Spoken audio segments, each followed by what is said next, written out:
Hi friends, welcome to MK Vlog. So இந்த வீடியோவில் வந்து பீர்க்கங்காய் கொடி எப்படி வளர்க்குறது அதோட டிப்ஸ் அண்ட் ட்ரிக்ஸ் தான் பார்க்க போகிறோம். வாங்க ஃப்ரெண்ட்ஸ் வீடியோக்குள்ளே போகலாம். ஸோ பீர்க்கங்காய் விதையை எடுத்து விதை நேர்த்தி பண்ணி அதை வந்து மண்ணில் ஊனி வச்சு 30 days ஆகுது. இப்போ வந்து பார்த்திங்கன்னா பீர்க்கங்கொடி வந்து நல்லா தரையில் வந்து நல்லா ஸ்ப்ரெட் ஆகிருக்கு. ஸோ 30 நாளுக்கு அப்புறம் வந்து பார்த்திங்கன்னா நீங்கள் பந்தல் அமைக்கணும். பந்தல் அமைச்சா தான் உங்களுக்கு பீர்க்கங்காய் கொடியில் வந்து நல்ல ஈல்டு இருக்கும்.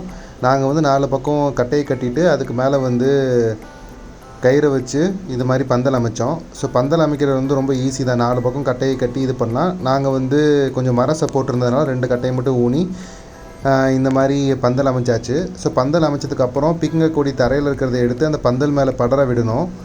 ஸோ இது பண்ணும்போது கொஞ்சம் ரொம்ப ஜாக்கிரதையாக பண்ணணும். ஏன்னா நீங்கள் வந்து பீர்க்கங்கொடி வந்து 30 days வந்து ரொம்ப மெலிசாக இருக்கும். நீங்கள் ரொம்ப பொறுமையாக எடுத்து விடணும், இல்லை அந்த பீர்க்கங்கொடி வந்து உடஞ்சிரும். ஸோ பீர்க்கங்கொடி எதுக்கு இது மாதிரி பந்தல் அமைச்சு படர விடுறோம் அப்படின்னா, நீங்கள் நிலத்திலே விட்டீங்க அப்படின்னா பீர்க்கங்காய் காய் வரும். பட் வந்து ரொம்ப வெயிட்டும் அது கம்மியாக இருக்கும். அதே மாதிரி ரொம்ப மெலிசாக இருக்கும். அது இல்லாமல் காய் வந்து நீங்கள் தரையில் விடும் போது தண்ணியில் பட்டு அழுகிறதுக்கும் நிறைய சான்ஸ் இருக்குது. இப்போ வந்து பார்த்திங்கன்னா ஒரு 50 daysக்கு மேலே ஆகிடுச்சு. நல்லா பந்தல் ஃபுல்லாக படர்ந்துருச்சு. பீர்க்கங்கொடியில் வந்து பார்த்திங்கன்னா ஆண் பூக்கள் இருக்கும், பெண் பூக்கள் இருக்கும். ஸோ இன்செக்ட்ஸ் மூலியமாக லைக் தேனீக்கள் மூலியமாக வந்து பாலினேஷன் நடந்தால் உங்களுக்கு காய் வரும். அதனால் கண்டிப்பாக வந்து நீங்கள் மாடி தோட்டத்தில் வச்சாலும் சரி, காட்டில் வச்சாலும் சரி, கண்டிப்பாக அந்த இடத்துல வந்து தேனீக்களோ பூச்சிகளோ இருந்தால் மட்டும்தான் உங்களுக்கு பாலினேஷன் நடந்தால் மட்டும்தான் உங்களுக்கு காய்கள் வரும். ஸோ பாலினேஷன் நடக்கலை அப்படின்னா உங்களுக்கு நிறைய பூக்கள் வந்தாலும் உங்களுக்கு வந்து ஈல்டு இருக்காது. அது ரொம்ப முக்கியமாக நீங்கள் பார்க்க வேண்டியது. ஸோ நிறைய பேர் வந்து பார்த்திங்கன்னா மாடி தோட்டத்தில் வந்து பீர்க்கங்காய் கொடி வளர்ப்பாங்க, பூ வரும், பட் ஆனால் ஈல்டே வரலன்னு சொல்லுவாங்க. அதுக்கு மெயின் ரீசன் வந்து பாலினேஷன் ப்ராப்பராக நடந்திருக்காது. நடந்தால் மட்டும்தான் வரும். அது ரொம்ப கண்டிப்பாக வந்து மானிட்டர் பண்ணணும். அதே மாதிரி வந்து பார்த்திங்கன்னா பந்தல் அமைச்சதுனால நம்மளுக்கு ஈல்டு நல்லாவே இருக்குது. பீர்க்கங்காய் வந்து பார்த்திங்கனாவே தெரியும், நல்லா பெருசாகவும் வெயிட் அதிகமாகவும் லென்த்தாகவும் இருந்திருக்கு.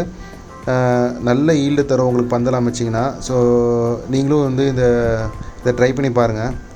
ஸோ இயற்கையான உரம் கொடுத்தாவே போதும். மாட்டு எருவு கொடுத்துட்டு ப்ராப்பராக தண்ணி விட்டாவே உங்களுக்கு நல்ல ஈல்டு வரும். ஸோ பீர்க்கங்காயில் வந்து பார்த்திங்கன்னா நிறைய ஹெல்த் பெனிஃபிட்ஸ் இருக்குது.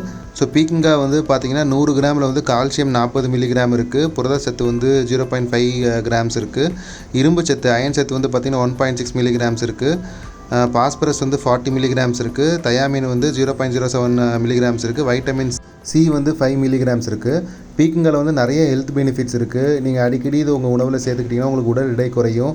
அதே மாதிரி உங்களோட ஸ்கின்னோட ஹெல்த்தை மெயின்டைன் பண்ணும். அதேமாதிரி நோய் எதிர்ப்பு சக்தி தரும். ஸோ பீர்க்கங்காய் வந்து ரொம்ப ஈஸியாக வளர்க்கலாம். உங்கள் வீட்டில் வந்து மாடி இருந்துச்சுன்னா மாடி தோட்டத்துலையும் ஈஸியாக வளர்க்கலாம். அது இல்லாமல் வீட்டில் வந்து கீழே வந்து உங்களுக்கு பூச்செடி வைக்கிறதுக்கு இடம் வச்சுருந்தீங்கன்னா அங்கே கூட ஈஸியாக பந்தல் அமைச்சு நீங்கள் பீர்க்கங்காயை வளர்க்கலாம். ஸோ நான் வந்து பீர்க்கங்காய் வந்து நான் ஃபாலோ பண்ண டிப்ஸ்லாம் உங்களுக்கு சொன்னேன். அதில் வந்து நல்ல ஈல்டு எனக்கு கிடச்சிச்சு. ஸோ நீங்களும் ட்ரை பண்ணி பாருங்கள். ட்ரை பண்ணி பார்த்துட்டு கமெண்ட்ஸில் சொல்லுங்கள். தேங்க்ஸ் ஃபார் வாட்சிங்.